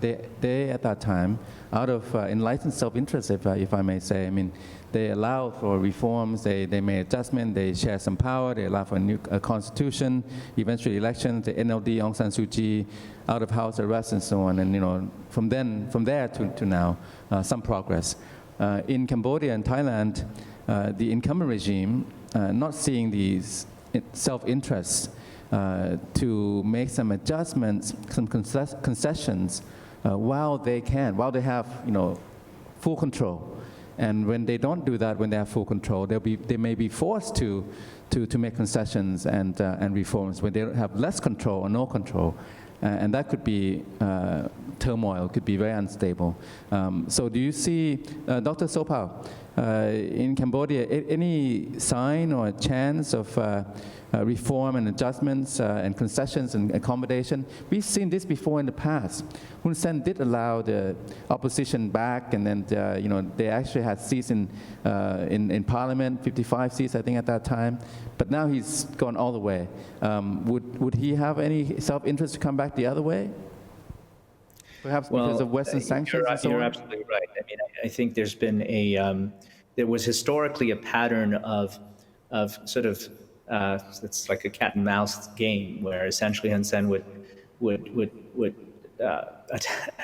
chase the opposition, and the opposition leader would leave the country and then eventually be allowed to return. And this was a recurring pattern, one that broke after 2017, where essentially Hun Sen made the decision, whether from the standpoint of believing that there was no other option, but to essentially say, you know, we're not going to repeat the past. And in fact, in the period before he did that, there was something called the culture of dialogue, where Sam Rainsy, and then opposition leader, and Hun Sen even had dinners together, families having dinners together, and becoming very close, in fact, causing some consternation among other opposition party members, believing that Sam Rainsy was being co-opted into Hun Sen's sphere of influence.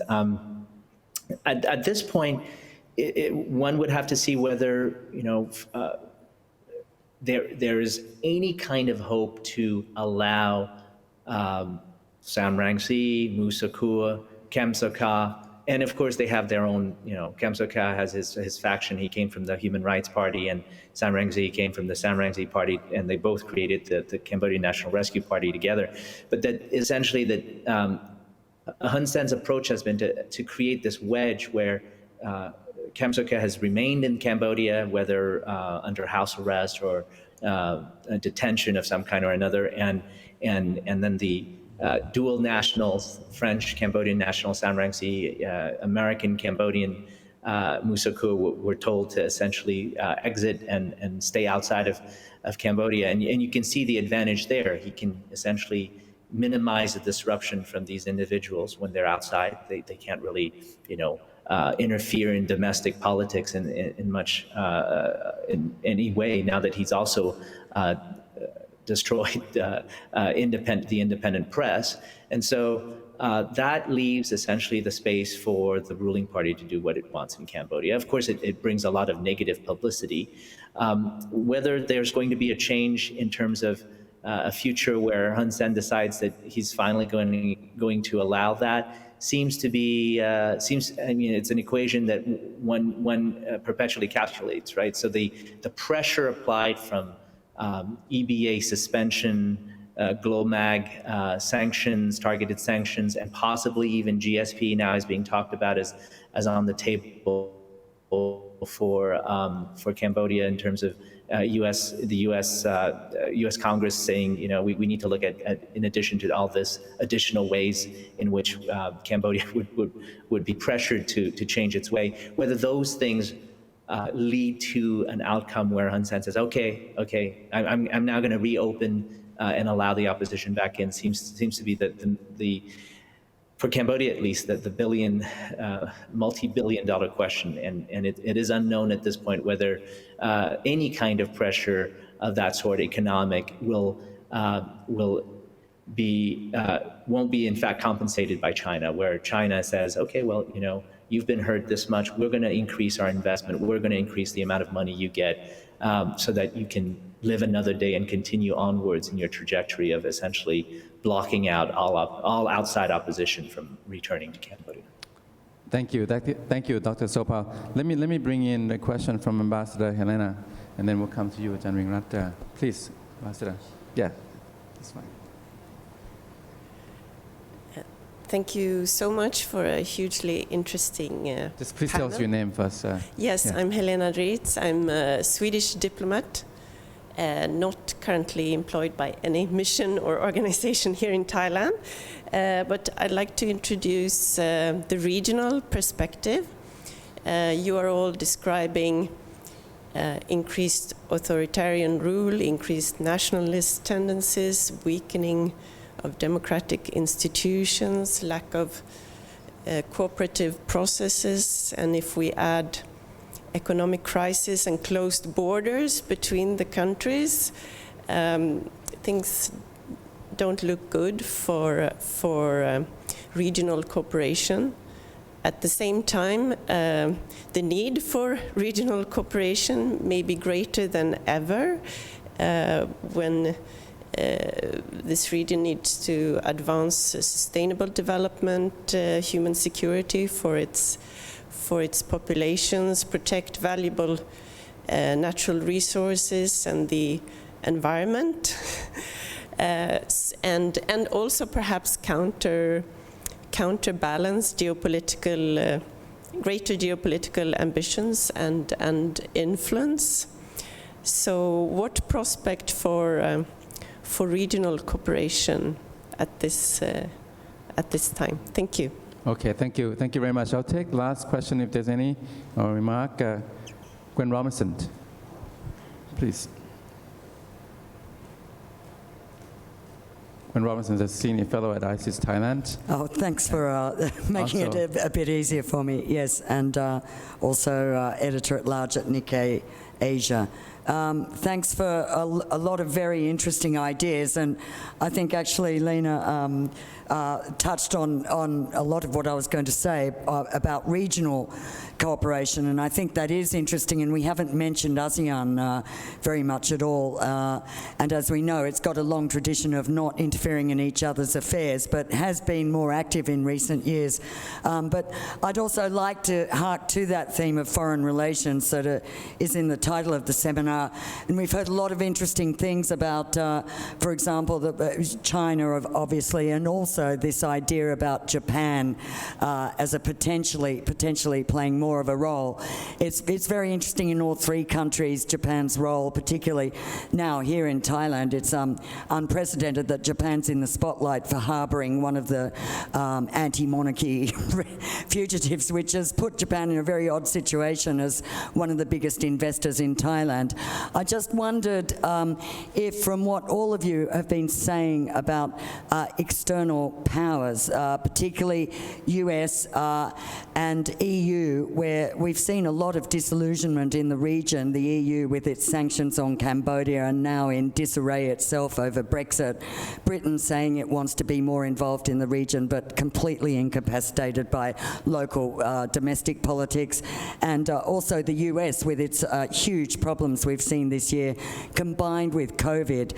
And we've got Japan in the background with a good profile in all three countries, and ASEAN lurking around trying to increase regional cooperation. But do any of you see a huge shift generally in the attitude about external power involvement?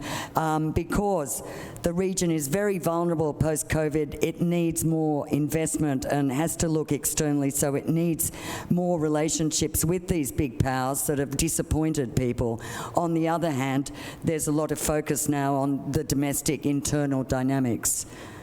Okay, thank you very much, Gwen. So perhaps local, regional, and international, regional cooperation, international involvement.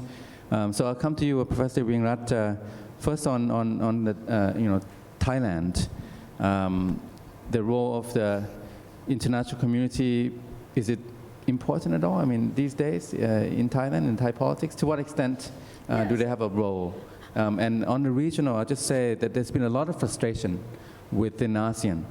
There's even a suggestion by a retired diplomat in an ASEAN country that ASEAN doesn't always have to be 10 countries deciding that perhaps Cambodia and Laos can be excluded, even kicked out.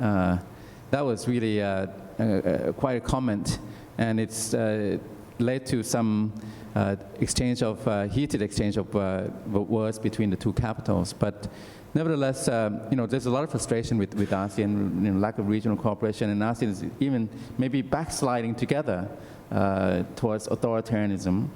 And the role of the international community, to what extent, Professor Wingrat? Okay, thank you, Ajahn Thitinan. Yeah, according to my own observation, I don't see much of whether the elites care much about the foreign pressure. But obviously, the election last year was due to EU's ban on Thai export, and also a lot of foreign media put pressure on Thai government, and that's probably account for a bit of reform. But they, regardless of all these pressures, they still decide a system that embed themselves inside the system, and it's very difficult to develop into full democracy. And I think for this moment, when a very small country like Thailand has been watched around the world, especially in Japan's media, in Japanese media, in Australian media, as well as in the US media, I think the government have to really watch out for that. More importantly, the German factor that started to question on the residency of our king in Germany. That would be another step that probably would bring about a change, hopefully. But as I mentioned a lot about this dominant ideology that placed the king as the top of this ideology, the thing we see in Thailand is very mysterious. So we can't really foresee the future. If you ask 3 years, 5 years, or just few days, it might happen in few days, because it's so mysterious that important factors in Thailand is really mysterious. And then I would like to come back to whether we see the light at the end of the tunnel in Thai in a way out to better political and economic situation. Many people hoped that at the end of the pandemic or at the late peak time of the pandemic, Thailand would be failed to, manage the pandemic, and that would lead to the failure of the government. Fortunately, the government could successfully maintain this pandemic, prevention of the pandemic very well, together with, thanks to the Ministry of Public Health, that allow local networks to function very well. So this is, again, so we could only see, we keep hoping that the black box inside, the old institutions would be cracked, or military itself would be, having some conflicts inside, so that only the light in the tunnel. Thank you. Yeah, thank you very much. Now it seems that the international pressure is increasing, it's intensifying, but it also appears that the incumbent regime is willing to pay a higher price and prevail at any cost.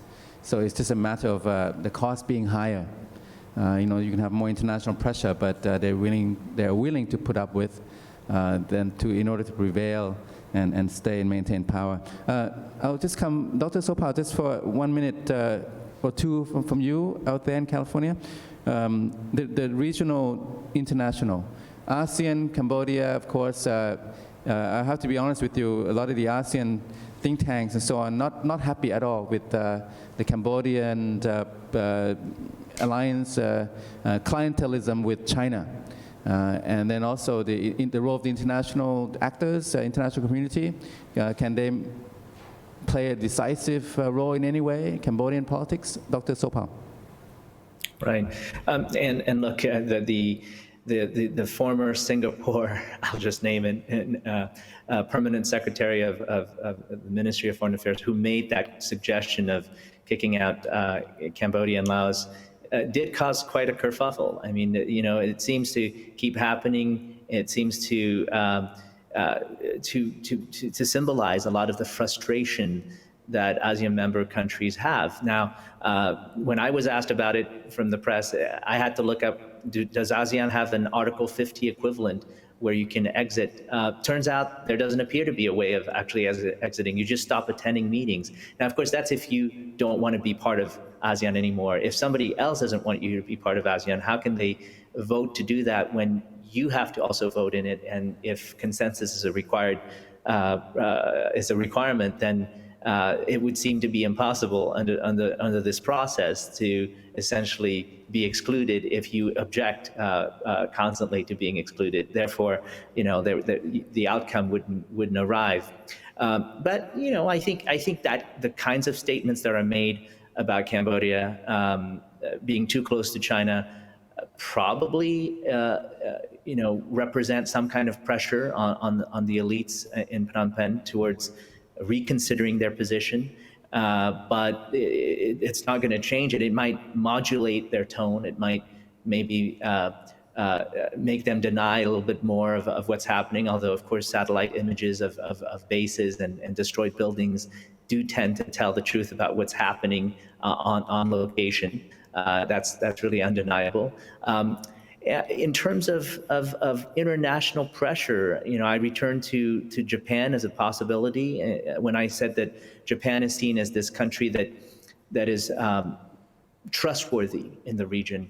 It's really exemplified in the fact that when Japan says it's going to invest in a certain project, it's going to do something, in all likelihood it's going to happen. There's really not much of a doubt that it's going to happen, versus say a Chinese project that might be declared or announced in the press, and then a year later nothing's happening, 2 years later nothing's happening. It's disappeared.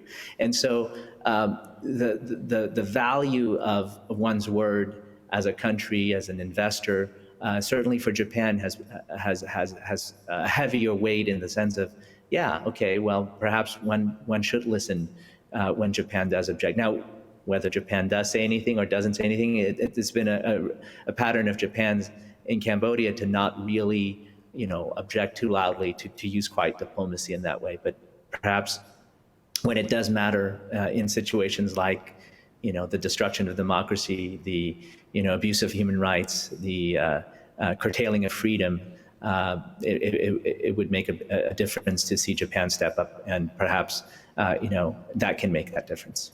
Thank you, Dr. Sopal. In a minute or two that remains, Thant, maybe, so Aung San Suu Kyi is a fallen icon in a way, but the country keeps moving in its own way, Myanmar. What do you see, going forward? I mean, the role of the regional role of ASEAN, very limited, but the international role, has it been, to what extent has it been consequential? And to what extent we'll see more of it going forward? Yeah, thank you. I'll try to be, I know we're almost out of time. I mean, just to say that I think in the Myanmar case, it's not impossible that a certain type of pressure on certain things might produce results. But in general, I think the idea that outside pressure would fundamentally change Myanmar's political direction one way or another on big issues like the Rohingya crisis, I think is almost impossible. I mean, this is a country, or Myanmar is a country which in the 2000s, at the height of the George Bush wars, when there was invasions of Iraq and Afghanistan, still refused to kind of change its basic political course under enormous pressure from the United States as well as from the Europeans and others. So I don't think it's going to happen now. I think in terms of regional cooperation, I would say that one thing, I mean, this is a general point, not just on Myanmar, but if there's one region in the world that really needs to cooperate on climate change, it should be Southeast Asia, and yet I see very little from ASEAN on climate change.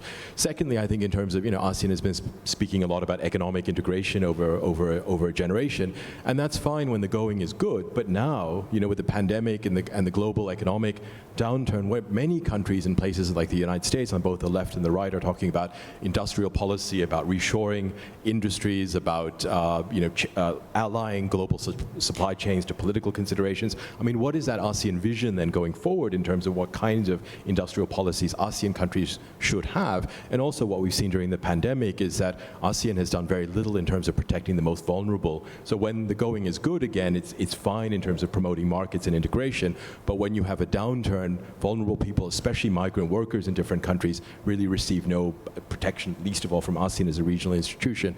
I think in the Myanmar case specifically, in 2017 when we had the Rohingya crisis and we had this huge falling out with Western countries, which has to some extent remained, I think Myanmar felt it was facing this choice, right? One is it could either try to cooperate or compromise and climb this enormous hill of compromise with Western countries without really being sure what was on the other side. It could run into a China embrace, which was then there to be had. And instead, I think Myanmar tried very hard to carve out a third option of much deeper relations, economic relations with Japan, Korea, and other countries in the region. And so at the end of the day, I think what happens next, politics often follows economics. What happens next depends on also where the money and the investment is going to come from. And as Gwen Robinson sort of indicated, I mean, Japan is the one country that has been able to kind of flex its economic muscle in Myanmar and show that it could be an alternative to Chinese investment. And whether or not Myanmar uses that in a clever way and uses the possibility of these different options around its own industrial policy and modernization development policy, I think is a critical question going forward. Thank you very much, Thant. In relative terms, Myanmar should be the laggard here among the three countries because of the racial tensions, religious issues, race, religion, Buddhism, Islam, and then you don't have that in Cambodia and Thailand. It's not an ethnic hatred, it's not an ethnic conflict. This political conflict in Thailand and Cambodia, race and religion are not involved. So in fact, I mean, to me, Cambodia and Thailand should be doing a lot better in terms of progress towards democratization, and Myanmar has done much better than the other two. So please join me in thanking Dr. Sopal. Thank you very much, seeing you virtually from your home in California. Thank you very much, and good to be working with you again. Thank you very much for making the time. Professor Irina, thank you very much for being with us today, and Dr. Tan Min Du, thank you very much for making the time to be with us today. Thank you, and thank you to all of you.